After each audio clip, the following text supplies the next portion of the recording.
topic is oil and gas in Somalia. And the group that put this together is the East African Energy Forum. So the agenda, inshallah, we'll start off with, I'm going to tell you guys what the East African Energy Forum is. Then I'm going to talk a little bit about oil exploration. And is there oil in Somalia? That's the question everyone wants to know that came here tonight. I'm going to answer that question. And then also, how are oil and Somali politics going to work? Because we don't know if Somali politics work at all by themselves. So if you add oil, we'll see what happens to that. So what's the East African Energy Forum? It's an advocacy group of professionals that are looking to sustain the resources in East Africa. And why do they exist? For public advocacy, watchdog, and to analyze the current oil and gas situation in Somalia. Who should get involved? Professionals that are interested and passionate about doing something for the country and that can offer their expertise to the group. So what areas do we work with? One is oil and gas exploration, the environment, monitoring the environment, monitoring the land use, and as well as whether the oil and gas situation in Somalia is following legal parameters. So why are we doing this? Who's going to benefit from us? The citizens of Somalia and the other East African countries. By the way, when we say East Africa, we mean Kenya, Ethiopia, and Somalia.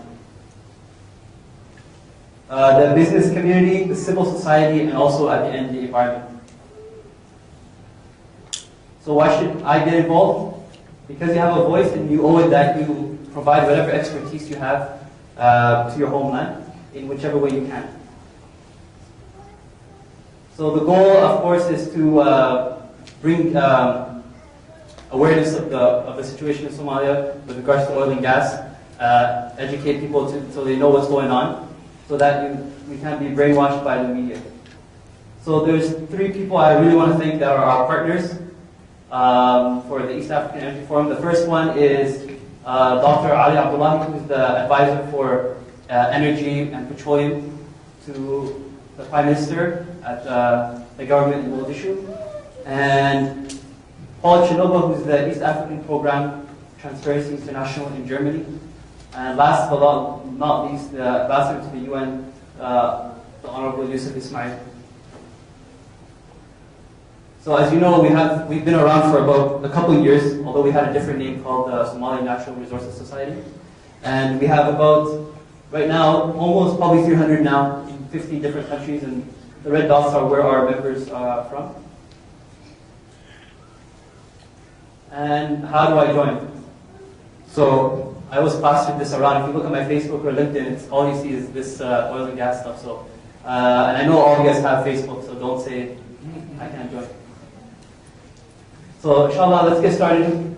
It's a long presentation. Before I start, I know there's going to be some stuff that looks a little daunting if you don't know much about oil and gas. But this presentation was kind of built to send out to agencies like the UN and whatnot. But I'm going to go through it in very simple terms. So the oil and gas is located, if I get my clicker working. The oil and gas is located mainly in northern Somalia. And the 2 areas that have been researched the most is called the Nugad and the Darur block. So here's the Darur block in red and Nugad. And there's 7 petroleum systems, meaning 7 ways that the petroleum occurs in underground Somalia. So oil has been seen in this area since the 1980s. So all this stuff you're hearing about Somali oil being discovered today was actually discovered in the 1980s. So what does Yemen and Somalia have to do with each other? If you look in this top left image, you can see, where are we? Here's Somalia, the edge right there, and here's Yemen. So right now there's the Red Sea between them, but 17 million years ago they used to be together. And in Yemen, as you know, is a large oil-producing country. So there's no reason why northern Somalia should not have the same characteristics as Yemen. All you did was separate the two.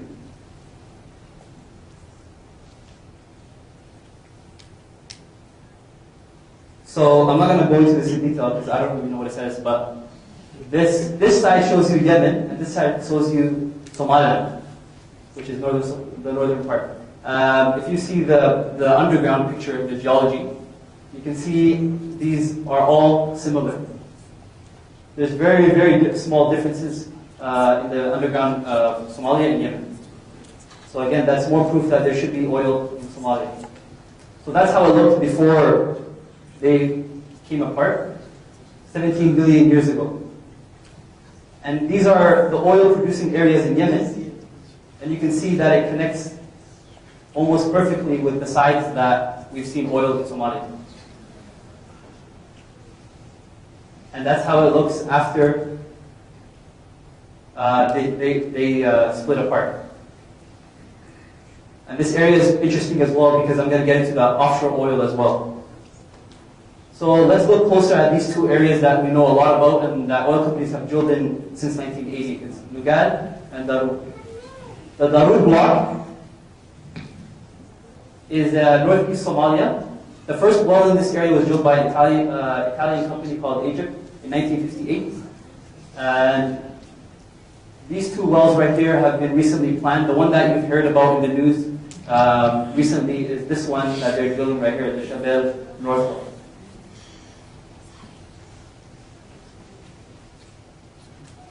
So these two wells right now that are being drilled, this one is almost complete. It's going to be done in a couple weeks. This one right here is going to be started the month after that. Those two wells alone are expected, the Canadian company that's drilling there, are expected to get 675 million barrels of oil from just those two wells. So if you convert that to what that's worth today, that's $72.2 billion from two wells. So we're not talking about the whole oil field, just two wells. So this is how they look closely. For those of you that are familiar with geology of the geology of Puntland, this area here is mountains, and this is a very big valley. So this is the model that they used to drill the wells in Somalia, in Puntland.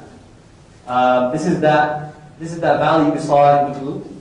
And this area is where they're drilling the wells in right here. Right here and right here. So this is a geophysical map, which is basically taking a camera and taking a picture of the underground. And you can see where they're drilling those two wells right here. Right on that hill and right on the side right here. So how do you get oil out of the ground? What does it look like? So this is just a schematic picture. Showing you the hill. So this is where the well would be. This is the oil that is targeting, and the gas that's trapped above it.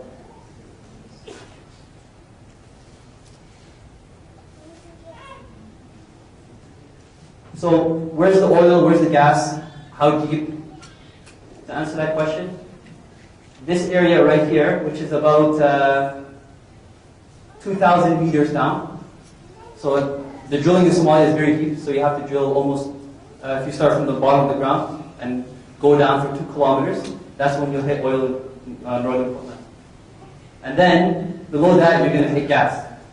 And then you go much below that, around 3.5 kilometers underground, you'll see another oil field. So here's where we're talking about right here. So the concept in oil and gas is called drill the hills and sweep from the valleys. So if you think of the well, this is a well, for example. If you think of the well as a vacuum, that when you start producing the well, it starts sucking up the oil. What you want to do is you want to put that well on a hill, drill it on a hill, so that when you turn on the vacuum, all the oil comes sweeping in without you having to do any extra work. So this system is noted as the best petroleum system. These are the types that Saudi Arabia has, and these are also the types that Somalia has underground. So who is the most active in Somalia today with regards to oil companies? It's Africa Oil Corp, which is the largest holder of land, petroleum land in Somalia right now. And they're a Canadian company. They're based in Vancouver, but they also have an office in Calgary. And as you heard in the news, they're the ones that started those two wells, the Shabelle 1 and Shabelle North, on January 16, and they're going to be almost done the second one by the end of next month. And Horn Petroleum, which is the Somali spin-off company, it's meant to be the Somali petroleum company that's going to take care of the activities for them, was also created in 2011. So who owns what? How many people have heard this word range resources before? How many people have seen it on the news? A couple of people? This is an Australian company, and they're famous for, actually Puntland is famous for selling all the oil in Puntland to them for basically nothing. But that we'll talk about that later. They own 20%, and that Canadian company owns 60%. So how much oil? What does that? All that those pictures mean in numbers? 19.9 billion barrels of oil. Oil equivalent, which is oil mixed with gas, mixed with other byproducts. So if oil today costs $107 per barrel, that means $2.12 trillion in those two blocks is what it's worth today. So where have they drilled already? All these green dots are wells that were drilled 1980 and before. So you can see all these here, the green ones. And then this area right here is the ones that they're drilling right now, Daru. So that number I gave you, was just these two areas right here. That's not including any other oil that's around the area. And if I look closer, you can see they've already tried to drill a couple of offshore oil wells as well, but they didn't drill these deep enough, so they didn't bring anything out. So I don't know if I should put this title on, but I did. Shake your money maker. The money maker is the offshore oil. So everything we talked about is on land, right? Take a well and put it in the ground as far as you can and bring the oil. What about offshore oil? This is estimated offshore, which is these gray areas, as 100 billion barrels of oil off Somalia. So this is the area, Somalia's area that territory expands around 300 kilometers. So going from here to Edmonton, going from the Calgary is the edge of Somalia. They're allowed to drill outside in the Indian Ocean all the way until Edmonton. So Somalia is blessed with one of the longest coastlines in Africa, 3,000 kilometers. And potentially all around the edge of Somalia is offshore oil.